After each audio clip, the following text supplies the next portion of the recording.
Hey everyone, Tina here. I write over at ladyjetsetter.com talking about all my travel tales and what have you. Truthfully, I'm about 2 years behind on my travel tales, and this quarantine has been giving me ample time to write as many blog posts as possible. So I need to take a little break from that, so I decided to make a video for you guys. I'm gonna talk about what's been the topic of discussion, which is coronavirus. I, like many people, was actually scheduled to go on a vacation during the start of the spread in the U.S.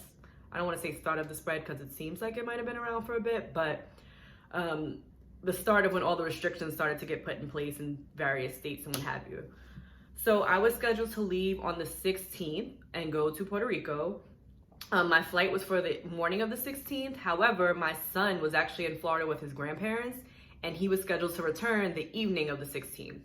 So for me, I was a bit worried about not being in the city when my son got back. God forbid anything happened at the airport, or like there was just issues with coming back home. I was a little bit nervous about that, and I wanted to be here when he actually flew in. Before he left, he had a bit of a cold. Took him to the doctor, common cold. You know, he's a 4-year-old, he's in pre-K, happens. He's perfectly fine now, by the way, but I think just like, before anything, I'm a mom, and it worried me. So I wanted to be here for that. Like most people, I mean, it's kind of weird. Like, I don't want to seem insensitive, but in the beginning, yeah, I was kind of like, yeah, it's not that big a deal. I'm still going to go on my vacation. And there should have been a bit more done in the beginning. I think the fact that I was able to still hop on a flight and go to Puerto Rico with no problem was a little weird. Like, I think that should have been shut down like way earlier.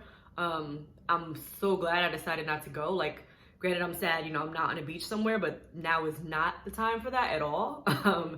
And I really wouldn't have been able to enjoy my trip. I scheduled the Puerto Rico thing as like a quick, like 2-3 day, it was like 2 nights, 3-day getaway. I just wanted to have a quick little trip before I started my new job. So yeah, I don't travel full time. It's not my job. Like, I have a regular corporate 9 to 5, like most New Yorkers. But traveling is just something I love to do in my free time. But yeah, I'm so glad I didn't go. One, because I get to be here, even though my kid is at his dad's house right now. I'm still present. I still know I can run and get him, God forbid anything happens. So I booked this trip before any of like the COVID-19 stuff started happening. Not before it started happening, before it gained traction in the US and before it became like a serious issue here. So I used my points for this trip. For the flight. So for the flight, I only paid $11.20. So nothing. I didn't really lose out anything. I did, however, lose out on the resort. So I decided to go to a resort, which is kind of off-brand for me. Normally I'm at like an Airbnb or like an affordable hotel. But for the fact that I paid like $11 for the flight, I'm like, oh, let me splurge and stay in a resort and just have like a nice little relaxing trip before I start this new job. Unfortunately, I couldn't get back all my money for the resort. So I'm out maybe about 200 and change, maybe a little bit under $300, which is not terrible. I booked through Expedia, and they're usually great with customer service, but like understandably so, stuff is crazy right now. So I couldn't really get through and speak to who I need to speak to.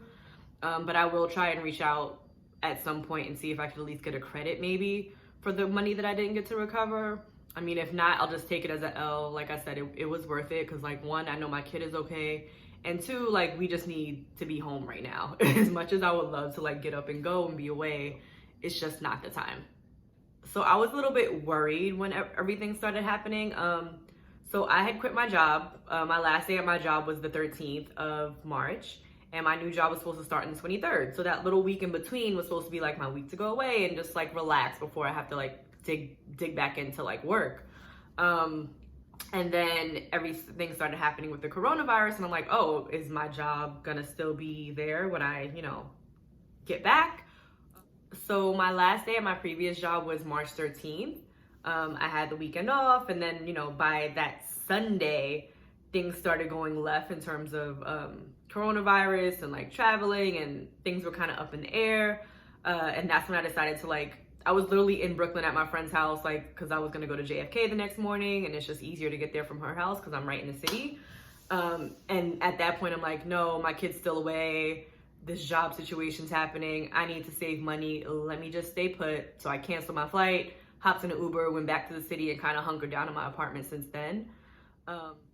So I got a call from the new job, maybe like a day or two later, and they pushed my start date back an extra week, which is not bad, but like I suffer with anxiety, so I like instantly freaked out. I'm like, this is not gonna happen. I'm not gonna have a job. Like, what am I gonna do? I have no income at this point.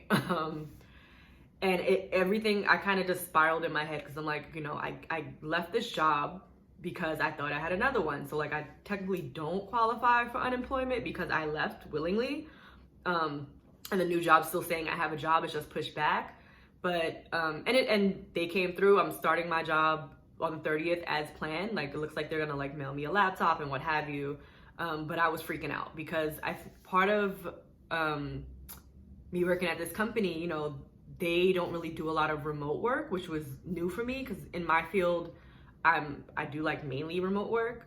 So I'm like, oh my God, like what if they're not prepared for this? Like I'm not gonna be able to start until God knows when, but thankfully it worked out and I'm still gonna start on the 30th. So I could breathe, and I'm blessed and thankful and do not take for granted the fact that I'm able to keep my employment during this time. Well, not even keep my employment, gain employment during this time, which is insane. And like I said, I'm very blessed and I'm very lucky. I think the main concern for like me as a parent and my son's dad as a parent is we're both working, which is, like I said, great blessing. However, I don't know if some of you know, but in New York City, kids are out of school until at least April 20th. So, which is gonna be an issue. Luckily he's at his dad's, and his dad has like the grandparents and the uncle all in the house. And so he has people in the house, which is good, because his dad works a crazy schedule and I work, you know, 9 to 5, 9 to 5:30. And while he could be here while I'm working, it's nearly impossible. I think any stay-at-home parent or any parent that works from home knows having your kid running around the background is just like not gonna work, especially like a 4-year-old that has like a hard time focusing. Not gonna work. So, you know, we're hopeful about that, and hopefully it works out and his grandparents will be able to help us through the 20th. But yeah, I'm fingers crossed for all of us parents whose kids are out of school, because it's a lot. Like he's with his dad right now and I get like maybe like 20 FaceTime calls a day. He'll be with me likely this weekend because, you know, despite all this, like he's, you know, still a parent. Parenting comes first. But really, I hope all of you guys are being safe, and I hope everyone's being safe and quarantining and just listening to what's going on. And please stop the hoarding. Like, sorry to like be preachy, but like, dude, like, I hope everyone's being safe and listening to the rules and staying indoors if you can as much as possible. New York City, again, a lot of people still working, and I see like a lot of people get on New Yorkers like, how could you still take the train? Like literally we have no other way to get around. Like that's how life is here. And like despite the virus that's going around, like life doesn't stop. There's still people that have to go to work every day. There's still a lot that's happening, and there's no other, like we don't drive. Like we have Uber, but like again, it's a weird time where you don't want to be in kind of close proximity to people.